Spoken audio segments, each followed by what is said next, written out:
Yonder Audiobooks presents The Emperor's New Clothes by Hans Christian Andersen, narrated by Laura Beckett.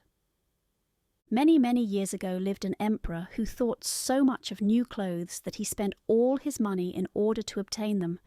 His only ambition was to be always well dressed. He did not care for his soldiers, and the theatre did not amuse him. The only thing, in fact, he thought anything of was to drive out and show a new suit of clothes.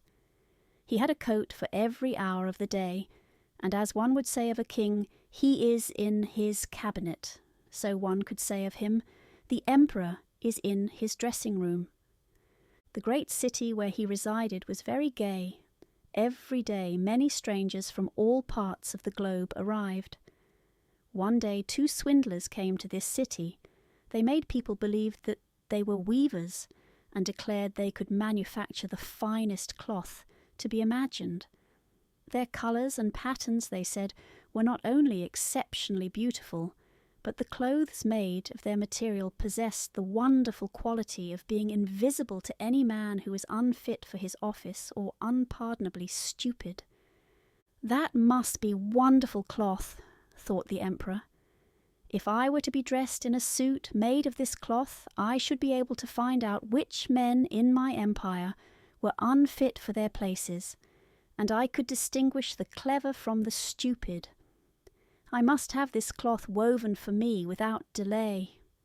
And he gave a large sum of money to the swindlers in advance that they should set to work without any loss of time. They set up 2 looms and pretended to be very hard at work, but they did nothing whatever on the looms.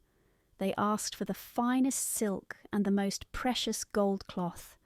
All they got they did away with, and worked at the empty looms till late at night. I should very much like to know how they are getting on with the cloth, thought the emperor. But he felt rather uneasy when he remembered that he who was not fit for his office could not see it. Personally, he was of opinion that he had nothing to fear, yet he thought it advisable to send somebody else first to see how matters stood.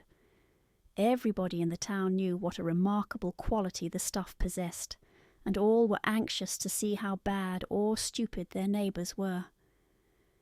I shall send my honest old minister to the weavers, thought the emperor.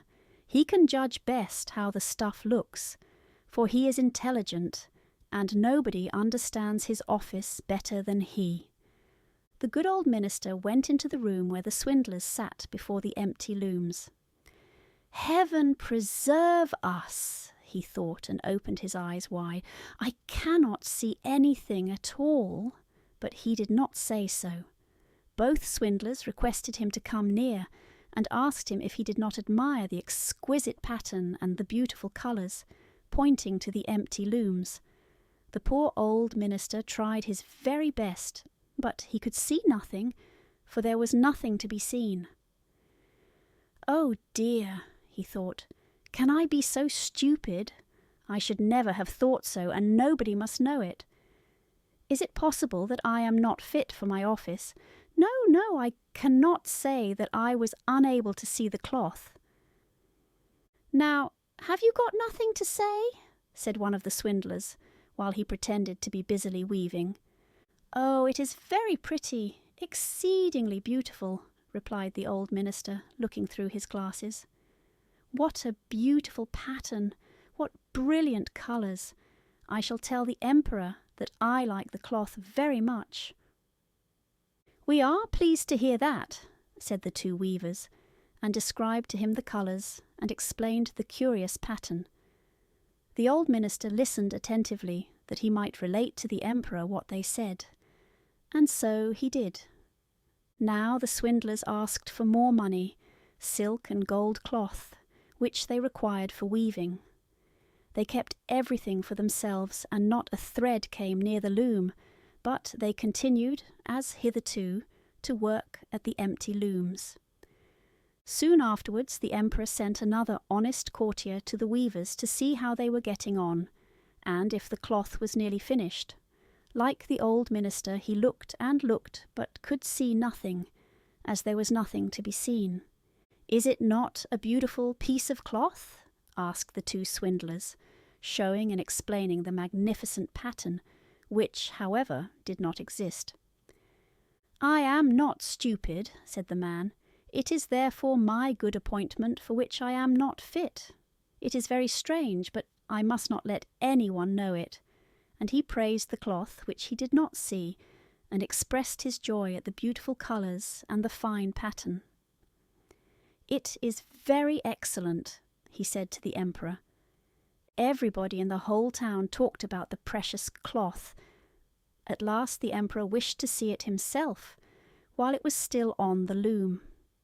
With a number of courtiers, including the two who had already been there, he went to the two clever swindlers, who now worked as hard as they could, but without using any thread. "Is it not magnificent?" said the two old statesmen who had been there before. "Your Majesty must admire the colours and the pattern," and then they pointed to the empty looms, for they imagined the others could see the cloth. "What is this?" thought the emperor. "I do not see anything at all. That is terrible. Am I stupid? Am I unfit to be emperor? That would indeed be the most dreadful thing that could happen to me. Really," he said, turning to the weavers, "your cloth has our most gracious approval." And nodding contentedly, he looked at the empty loom, for he did not like to say that he saw nothing. All his attendants who were with him looked, and although they could not see anything more than the others, they said, like the emperor, "It is very beautiful." And all advised him to wear the new magnificent clothes at a great procession which was soon to take place. "It is magnificent, beautiful, excellent," one heard them say.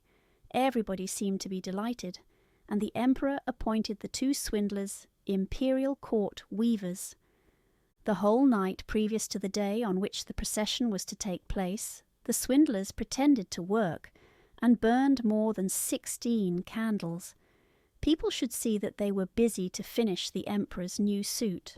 They pretended to take the cloth from the loom, and worked about in the air with big scissors and sewed with needles without thread, and said at last, "The emperor's new suit is ready now." The emperor and all his barons then came to the hall. The swindlers held their arms up as if they held something in their hands and said, "These are the trousers. This is the coat, and here is the cloak," and so on. They are all as light as a cobweb, and one must feel as if one had nothing at all upon the body. But that is just the beauty of them. "Indeed," said all the courtiers. But they could not see anything, for there was nothing to be seen. "Does it please your Majesty now to graciously undress," said the swindlers, "that we may assist your Majesty in putting on the new suit before the large looking-glass?" The emperor undressed, and the swindlers pretended to put the new suit upon him, one piece after another, and the emperor looked at himself in the glass from every side. "How well they look! How well they fit!" said all. "What a beautiful pattern! What fine colours! That is a magnificent suit of clothes." The master of the ceremonies announced that the bearers of the canopy, which was to be carried in the procession, were ready. "I am ready," said the emperor. "Does not my suit fit me marvellously?" Then he turned once more to the looking-glass, that people should think he admired his garments. The chamberlains, who were to carry the train, stretched their hands to the ground as if they lifted up a train, and pretended to hold something in their hands. They did not like people to know that they could not see anything. The emperor marched in the procession under the beautiful canopy, and all who saw him in the street and out of the windows exclaimed, "Indeed, the emperor's new suit is incomparable. What a long train he has! How well it fits him!" Nobody wished to let others know he saw nothing, for then he would have been unfit for his office or too stupid. Never emperor's clothes were more admired. "But he has nothing on at all," said a little child at last. "Good heavens, listen to the voice of an innocent child," said the father, and one whispered to the other what the child had said. "But he has nothing on at all," cried at last the whole people. That made a deep impression upon the emperor, for it seemed to him that they were right. But he thought to himself, "Now I must bear up to the end." And the chamberlains walked with still greater dignity, as if they carried the train which did not exist. Thank you for listening to this Yonder Audiobooks production. If you enjoyed this audiobook, be sure to explore more stories in our Yonder Books collection.